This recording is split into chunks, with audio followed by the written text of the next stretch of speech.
ಶ್ರೀರಾಮ ಸೇನೆ ವತಿಯಿಂದ 21ನೇ ವರ್ಷದ ದತ್ತಮಾಲಾ ಅಭಿಯಾನವನ್ನು ನವೆಂಬರ್ 4ರಿಂದ 10ರವರೆಗೆ ಆಯೋಜನೆ ಮಾಡಲಾಗಿದೆ ಎಂದು ಶ್ರೀರಾಮ ಸೇನೆ ರಾಜ್ಯಾಧ್ಯಕ್ಷರಾದ ಗಂಗಾಧರ್ ಕುಲಕರ್ಣಿಯವರು ತಿಳಿಸಿದರು. ನಮ್ಮ ರಾಜ್ಯದಲ್ಲಿ ಒಂದು ಪ್ರಾಂತ ಅಭ್ಯಾಸ ವರ್ಗ ಆಗುತ್ತೆ. ಆವಾಗ ಇಡೀ ರಾಜ್ಯದ ಎಲ್ಲ ಮುಂದಿನ ಕಾರ್ಯಚಟುವಟಿಕೆಗಳ ಬಗ್ಗೆ ಒಂದು ಯೋಜನೆ ಬ್ಲೂ ಪ್ರಿಂಟ್ ರೆಡಿ ಆಗುತ್ತೆ. ಸೊ ಇಡೀ ರಾಜ್ಯದ ಎಲ್ಲ ಕಾರ್ಯಕರ್ತರು ಪದಾಧಿಕಾರಿಗಳು ಸೇರಿ ಈ ಡೇಟ್ಗಳನ್ನು ನಿಶ್ಚಯ ಮಾಡಿರ್ತೀವಿ. ಈ ಸಾರಿ ನವೆಂಬರ್ 4ರಿಂದ ನವೆಂಬರ್ 10ನೇ ತಾರೀಕಿನವರೆಗೆ ಈ ದತ್ತಮಾಲಾ ಅಭಿಯಾನವನ್ನು ಮಾಡಬೇಕು ಅನ್ನುವಂಥದ್ದು ರಾಜ್ಯ ಸಮಿತಿಯಿಂದ ನಿರ್ಧಾರವನ್ನು ಮಾಡಿದ್ದೀವಿ. ಚಿಕ್ಕಮಗಳೂರಿನ ಸುದ್ದಿಗೋಷ್ಠಿಯಲ್ಲಿ ಮಾತನಾಡಿದ ಅವರು, ಈ ಬಾರಿಯ ದತ್ತಮಾಲಾ ಅಭಿಯಾನದಲ್ಲಿ ಮಾಜಿ ಸಂಸದ ಪ್ರತಾಪ್ ಸಿಂಹ, ವಿಧಾನ ಪರಿಷತ್ ಸದಸ್ಯ ಸಿಟಿ ರವಿ ಹಾಗೂ ಹೈದರಾಬಾದಿನ ಅಜಾದುದ್ದೀನ್ ಓವೈಸಿ ವಿರುದ್ಧ ಚುನಾವಣೆಯಲ್ಲಿ ಸ್ಪರ್ಧಿಸಿದ್ದ ಮಾಧವಿ ಲತಾ ಹಾಗೂ ಶ್ರೀರಾಮ ಸೇನೆಯ ರಾಷ್ಟ್ರೀಯ ಅಧ್ಯಕ್ಷ ಪ್ರಮೋದ್ ಮುತಾಲಿಕ್ ಅವರು ಭಾಗವಹಿಸಲಿದ್ದಾರೆ ಎಂದು ತಿಳಿಸಿದರು. ಈಗಾಗಲೇ ಅದಕ್ಕೆ ಪೂರಕವಾಗಿ ಇಡೀ ಜಿಲ್ಲೆಯ ಪ್ರವಾಸವನ್ನು ಪ್ರಾರಂಭ ಮಾಡಿದ್ದೀವಿ. ವಿಶೇಷ ಅಂದರೆ ನಿನ್ನೆ ದಿವಸ ಇಡೀ ನಮ್ಮ ರಾಜ್ಯದ ಟೀಮು ಚಿಕ್ಕಮಗಳೂರು ಜಿಲ್ಲೆಯ ಎಲ್ಲ ತಾಲೂಕುಗಳನ್ನು ಒಂದೇ ದಿವಸದಲ್ಲಿ 3 ತಂಡದಲ್ಲಿ ಪ್ರವಾಸವನ್ನು ಮಾಡಿದ್ದೀವಿ. ಪದಾಧಿಕಾರಿಗಳ ಘೋಷಣೆ, ಪ್ರಮುಖರ ಭೇಟಿ, ಹೀಗೆ ದತ್ತಮಾಲಾ ಅಭಿಯಾನವನ್ನು ಯಶಸ್ವಿ ಮಾಡೋದ್ರ ಸಲುವಾಗಿ ನಮ್ಮ ಚಟುವಟಿಕೆಗೆ ಚಾಲನೆಯನ್ನು ಕೊಟ್ಟಿದ್ದೀವಿ. ಸೊ ಈ ಸಾರಿ ದತ್ತಮಾಲಾ ಅಭಿಯಾನಕ್ಕೆ ಮಾಜಿ ಸಂಸದರು, ಪತ್ರಕರ್ತರು, ಮಾಜಿ ಇದ್ದಂಥ ಪ್ರತಾಪ್ ಸಿಂಹ ಅವರು ಈ ಕಾರ್ಯಕ್ರಮಕ್ಕೆ ಬರ್ತಾ ಇದ್ದಾರೆ. ಮಾಜಿ ಸಚಿವರು, ಸದ್ಯ MLC ಚಿಕ್ಕಮಗಳೂರವರೇ ಆದಂಥ ಸಿಟಿ ರವಿಯವರು ಮುಖ್ಯ ಅತಿಥಿಗಳಾಗಿ ಸರಿ ಬರ್ತಾ ಇದ್ದಾರೆ. ಇದರ ಜೊತೆಗೆ ಹೈದರಾಬಾದ್ನಲ್ಲಿ ಅಕ್ಬರುದ್ದೀನ್ ಓವೈಸಿ ವಿರುದ್ಧ ಸ್ಪರ್ಧೆ ಮಾಡಿದಂಥ ಮಾಧವಿ ಲತಾ ಅವರನ್ನು ಸಹ ಆಮಂತ್ರಣ ಮಾಡಿದ್ದೀವಿ.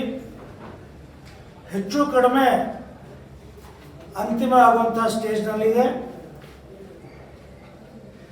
ಅವ್ರದ್ದು ಬುಕ್ಕಿಂಗ್ಗಳದ್ದು ಮಾತ್ರ ಇನ್ನು ಬಾಕಿ ಉಳಿದಿದೆ. ಅವರು ಸಹ ಈ ಸಲ ನಮ್ಮ ಜೊತೆಗೆ ಕಾರ್ಯಕ್ರಮದಲ್ಲಿ ಮಾಧವಿ ಲತಾ ಅವರು ಸಹ ಬರುವಂಥವರಿದ್ದಾರೆ.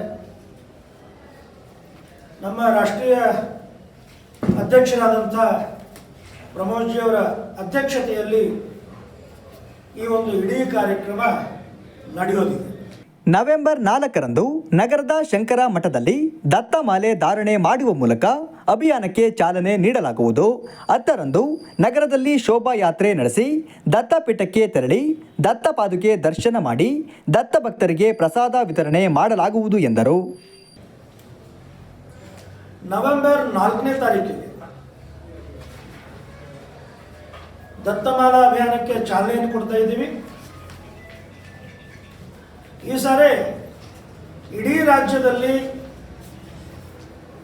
ಎಲ್ಲ ಜಿಲ್ಲಾ ಕೇಂದ್ರಗಳಲ್ಲಿ ದತ್ತಮಾಲೆಯನ್ನು ಹಾಕಬೇಕು ಅನ್ನುವಂಥದ್ದನ್ನು ಈ ಸಾರಿ ಒಂದು ಗಟ್ಟಿಯಾದಂಥ ನಿರ್ಧಾರವನ್ನು ಸಂಘಟನೆಯಿಂದ ತೆಗೆದುಕೊಂಡಿದ್ದೀವಿ. ನವೆಂಬರ್ 4ನೇ ತಾರೀಕು ಇಡೀ ರಾಜ್ಯದಲ್ಲಿ ಮಾಲೆಯನ್ನು ಹಾಕ್ತಾರೆ. ನವೆಂಬರ್ 7ನೇ ತಾರೀಕಿಗೆ ದತ್ತ ದೀಪೋತ್ಸವ ಅನ್ನುವಂಥ ಕಾರ್ಯಕ್ರಮದ ಆಯೋಜನೆಯನ್ನು ಇಡೀ ರಾಜ್ಯದಲ್ಲಿ ಕರೆ ಕೊಟ್ಟಿದ್ದೀವಿ. ನವೆಂಬರ್ 9ನೇ ತಾರೀಕಿಗೆ ಪಡಿ ಸಂಗ್ರಹ ಕಾರ್ಯಕ್ರಮ. ಇನ್ನು 10ನೇ ತಾರೀಕಿಗೆ ಬೆಳಗ್ಗೆ 8 ಗಂಟೆಗೆ ಶಂಕರ ಮಠದ ಹತ್ತಿರ ಧರ್ಮಸಭೆ ಇರುತ್ತೆ. 10 ಗಂಟೆಗೆ ಶೋಭಾಯಾತ್ರೆ ಪ್ರಾರಂಭ ಆಗುತ್ತೆ. ಆಜಾದ್ ಸರ್ಕಲ್ವರೆಗೂ ಶೋಭಾಯಾತ್ರೆ ಬಂದು ಅಲ್ಲಿಂದ ಪೀಠಕ್ಕೆ ತೆರಳುವಂಥದ್ದು. ಅಲ್ಲಿ ಹೋಮ ಹವನ ಪೂಜೆಗಳು ಪ್ರತಿ ವರ್ಷದಂತೆ ನಡೆಯುತ್ತೆ. ಅದರ ಜೊತೆಗೆ ಅಲ್ಲಿ ಒಂದು ಧಾರ್ಮಿಕ ವಿಧಿವಿಧಾನಗಳೆಲ್ಲ ಅಲ್ಲಿ ನಡೆಯುತ್ತೆ. ಸೊ ಈ ರೀತಿಯಾಗಿ ಈ ಸಾರಿಯ ದತ್ತಮಾಲಾ ಅಭಿಯಾನದ ಶ್ರೀರಾಮ ಸೇನೆ ವತಿಯಿಂದ ಪ್ರತಿ ವರ್ಷದ ಆಯೋಜನೆಯಂತೆ ಕಾರ್ಯಕ್ರಮಗಳು ಈಗಾಗಲೇ ನಾವು ಸಿದ್ಧ ಮಾಡಿಕೊಂಡಿದ್ದೀವಿ. ಈಗಾಗಲೇ ಸಿದ್ಧತೆಗಳು ಪ್ರಾರಂಭ ಆಗಿದೆ. ಅಲ್ಲದೆ ದತ್ತಪೀಠದ ಕುರಿತು ರಾಜ್ಯದ ಹಿಂದೂಗಳಿಗೆ ಮನವರಿಕೆ ಮಾಡುವ ನಿಟ್ಟಿನಲ್ಲಿ ಇದೇ ತಿಂಗಳ 20ರಂದು ರಾಜ್ಯಾದ್ಯಂತ ಧರ್ಮ ಜಾಗೃತಿ ಕಾರ್ಯಕ್ರಮ ಆಯೋಜನೆ ಮಾಡಲಾಗಿದೆ ಎಂದು ತಿಳಿಸಿದರು. ಸೊ ಇಡೀ ರಾಜ್ಯದಲ್ಲಿ ಇದೇ ವಿಷಯಕ್ಕೆ ಸಂಬಂಧಪಟ್ಟ ಹಾಗೆ ದತ್ತಪೀಠದ ಸಂಬಂಧಪಟ್ಟ ಹಾಗೆ ಅಕ್ಟೋಬರ್ 20ನೇ ತಾರೀಕಿಗೆ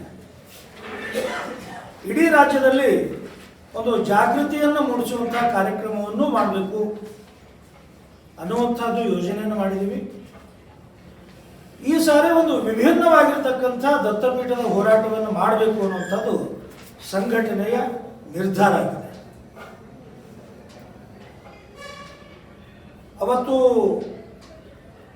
20ನೇ ತಾರೀಕಿಗೆ ಅಕ್ಟೋಬರ್ 20ನೇ ತಾರೀಕಿಗೆ ಇಡೀ ನಮ್ಮ ರಾಜ್ಯದ ಟೀಮು ಒಂದು ದಿವಸಕ್ಕೆ 2 ಜಿಲ್ಲೆಗಳನ್ನು ಪ್ರವಾಸ ಮಾಡಿ ಈ ದತ್ತಪೀಠಕ್ಕೆ ಸಂಬಂಧಪಟ್ಟಂಥ ವಿಚಾರಗಳನ್ನು ಕಾರ್ಯಕರ್ತರಿಗೆ ತಿಳಿಸುವಂಥದ್ದು, ಸಮಾಜಕ್ಕೆ ತಿಳಿಸುವಂಥದ್ದು ಮಾಡಬೇಕು ಅನ್ನುವಂಥದ್ದು ಯೋಜನೆಯನ್ನು ಹಾಕ್ಕೊಂಡಿದ್ವಿ.